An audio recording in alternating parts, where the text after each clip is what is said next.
Hey everyone, Sam here, otherwise known as FPL Pricey. Today we're going to take a look at my Game Week 1 side, which I'm almost locked in on now. Hopefully today's video will help you on your way to locking in your Game Week 1 side as well.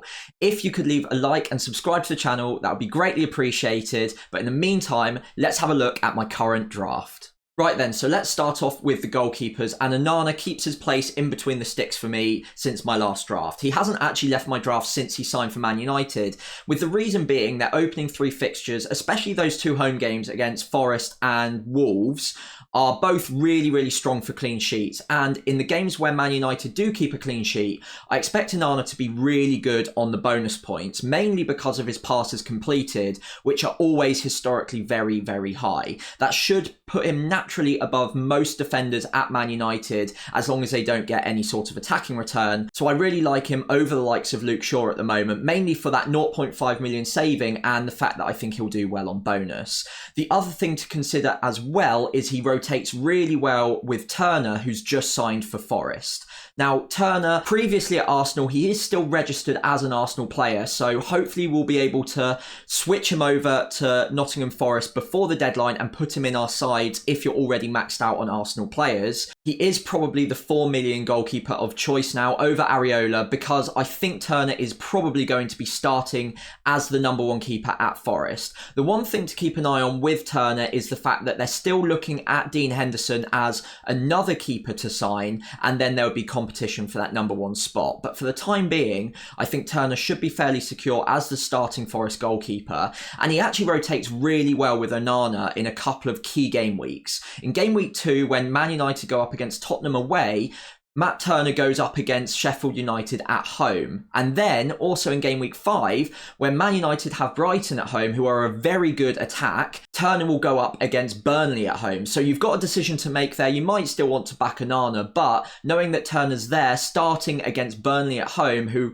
historically won't be scoring that many goals, or certainly not as many as Brighton do historically, that's another pretty good decision to have to make. I'd probably favour Turner in that game as well. Moving into the defence, and I'll start off with the two most nailed defenders, beginning with Gabriel. Now, Gabriel has been in my draft since the game launched. I think he's great value at 5 million. I think there's really good clean sheet potential in at least 4 of those 5 opening fixtures. Forest, Crystal Palace, Fulham and Everton in those 5 fixtures, I think all present decent opportunities for clean sheets. The reason I rate him above any other Arsenal defenders at this point is because he's got consistently high XG over the last few seasons. His goal threat is very high from corners and set pieces, and Saliba is a really good option. I think he's fundamentally a better footballer than Gabriel is, but because I believe they're still both nailed into that Arsenal side for the foreseeable future, I'll go with Gabriel because I think he's got marginally higher goal threat from those set pieces. Timber could become an option at some point, and he's obviously looked really good in the Arsenal side in the Community Shield and in pre-season, but I prefer to give him a watching brief for the time being, just until I know what kind of position he's regularly playing and if he's going to consistently get the minutes that Gabriel will get. The other really nailed pick is Estupiñán, and again, I think he's pretty hard to ignore in the opening few fixtures. Brighton's good run of fixtures probably ends after Game Week 3, but until then they've got Luton, Wolves and West Ham in the opening 3, 2 of them being at home. I think Estupiñán's ownership as well makes him very hard to ignore, and then after Game Week 3, when those fixtures dry up a little bit, you might want to have a look at moving him down to a 4.5 million defender of choice, whichever one presents itself at that time.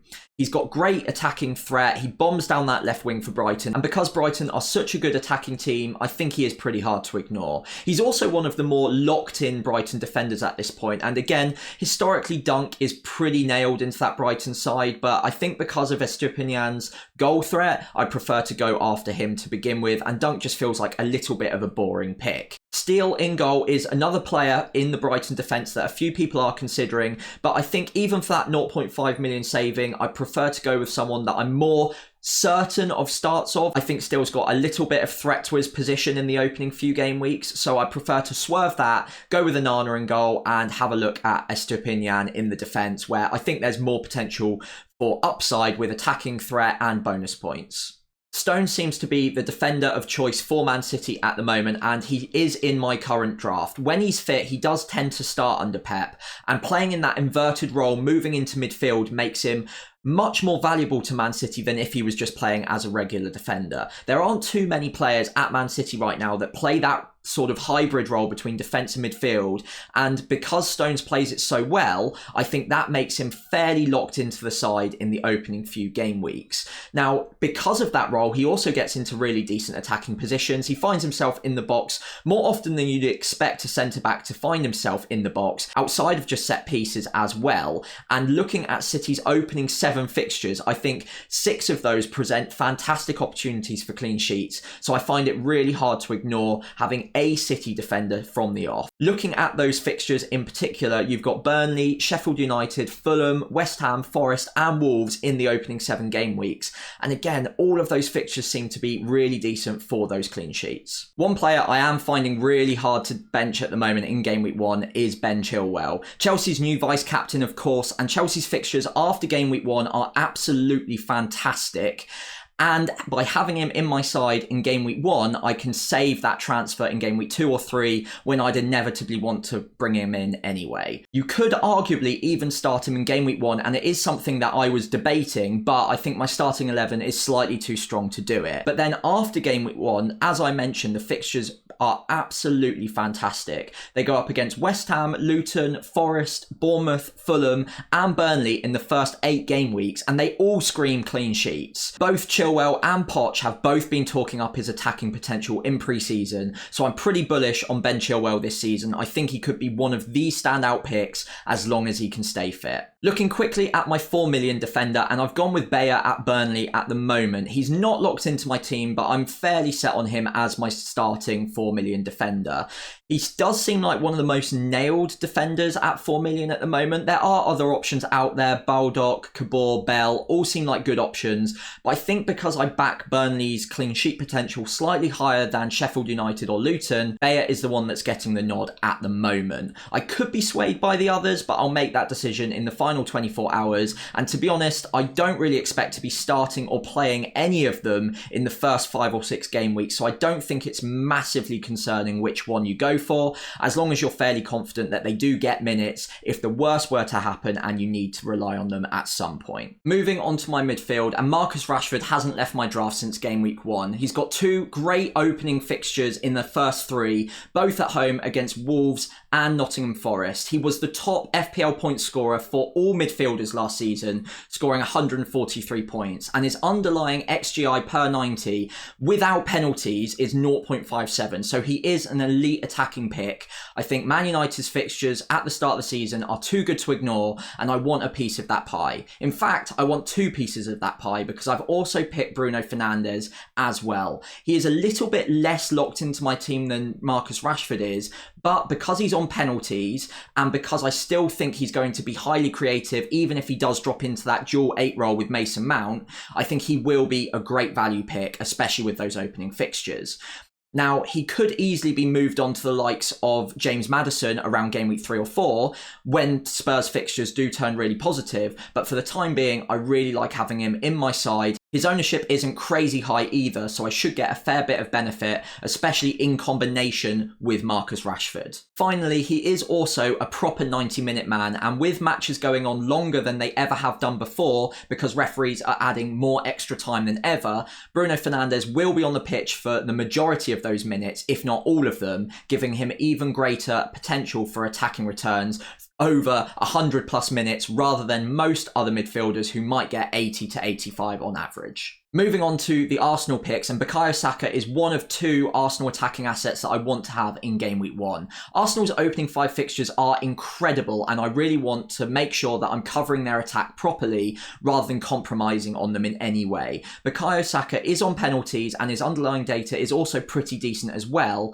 and he's got a massive upwards trajectory when it comes to his actual talent on the pitch. So I don't think I'll be going without him. I'm pretty certain that I want a second Arsenal attacker 2, which is what brings me to Gabriel Martinelli. His minutes aren't as secure as Bukayo Saka's are, but in the opening 4 or 5 fixtures when I want to actually own him, I don't think he's going to be rotated as much as some people might imagine he will be, and I think his minutes will still be very good.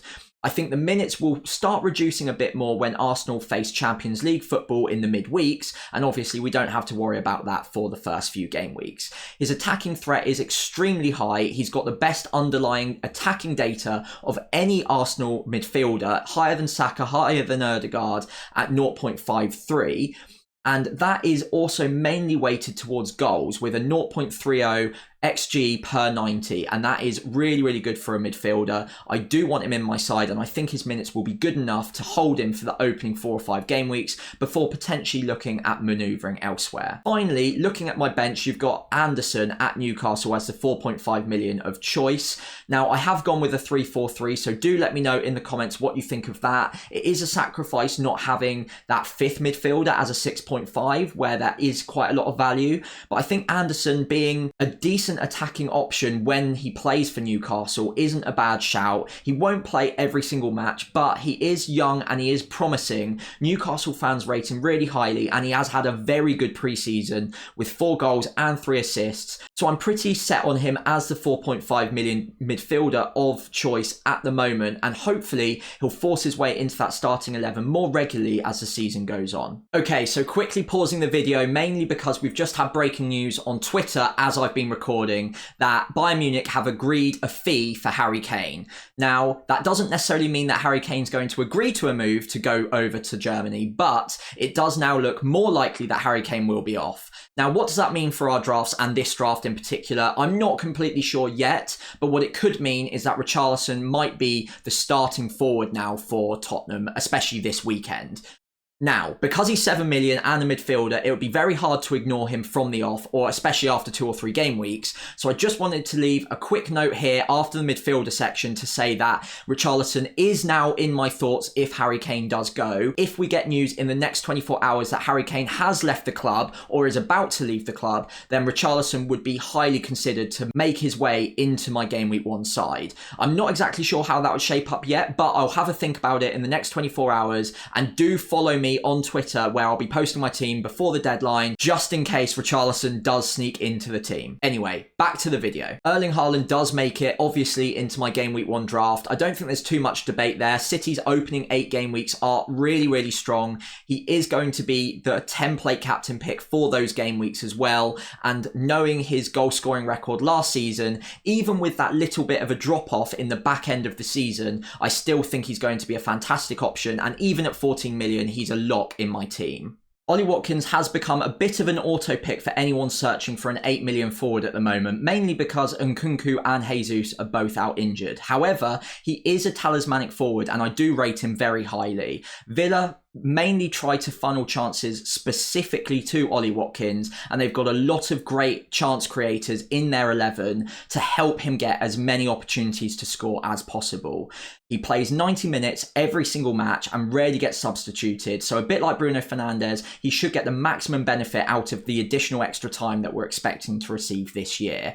He should also be on penalties, but a little bit of a word of warning here, he has missed a couple now, so just be slightly wary that if he misses another one, he'll probably get taken off of them eventually, but I do still expect him to get the next one. The fixtures are okay, but with Burnley and Everton in the opening 3, I think they're good enough, and I also don't really worry about fixtures quite as much when we're talking about a talismanic forward who could theoretically be scoring against any defence, as we saw last year. In the past, he's had a little bit of a reputation of not being that good in front of goal, but he has become much more lethal, especially in the most recent season, and he seems like a bit of a set and forget pick. No matter what the fixtures are, he'll hoover up the chances, he'll get 90 minutes and get the old pen, so I don't think you'll be looking to transfer him out anytime soon.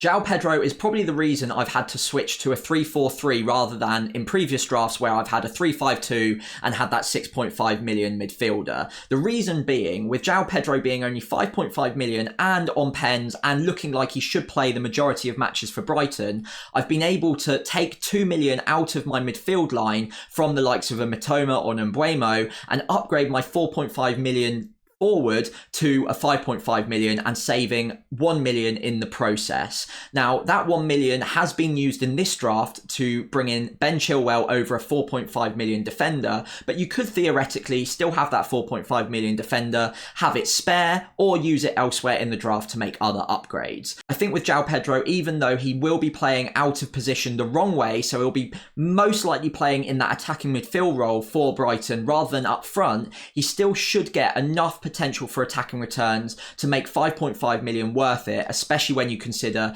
he looks like he's going to be on penalties even when Gross is on the pitch. Brighton's opening 3 fixtures, as I mentioned earlier, are probably too good to ignore for me, and I do want a slice of the Brighton attack going into game week 1, and I might be tempted to move off of him if a 4.5 million forward presents itself by the time game week 4 comes around. However, for the time being, João Pedro seems great value, and hopefully we can bank on a few attacking returns in the opening few game weeks, and he should rotate in and out as that 11th or 12th man in my side, because as you can see, I've still got a bit of bench depth there with Ben Chilwell on the bench in game week 1.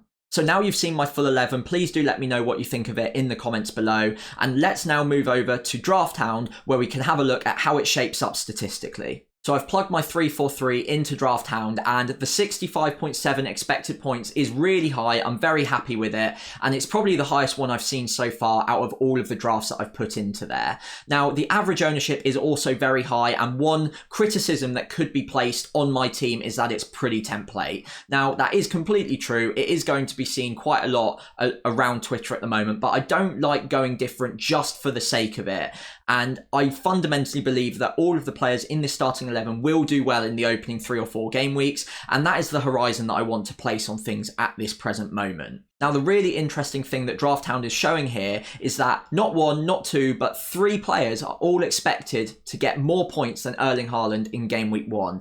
It is very marginal with only 0.1 points on average in between them, but Saka, Rashford and Martinelli are all expected to score 6.9 points in game week 1, whereas Haaland away at Burnley is 6.8. Now, the reason for that is probably because of the home away fixtures, where Wolves and Forest both at home present better opportunities for goals than maybe an away fixture against Burnley does. I would say that's pretty arguable, but looking at Draft Hound at the moment, they're considering saying captaining Saka, Rashford or Martinelli might be the play here. It's not something I've really considered, and I think effective ownership does also need to come into our considerations. If you back against Erling Haaland in game week 1, you are going up against the majority of other managers, and if he gets off to a flyer, you could be quite far behind. However, if you want to go on the data alone, Saka, Martinelli or Rashford could be decent captain picks, and if I had to pick one of those 3 to go against Haaland, I think I'd probably go with Saka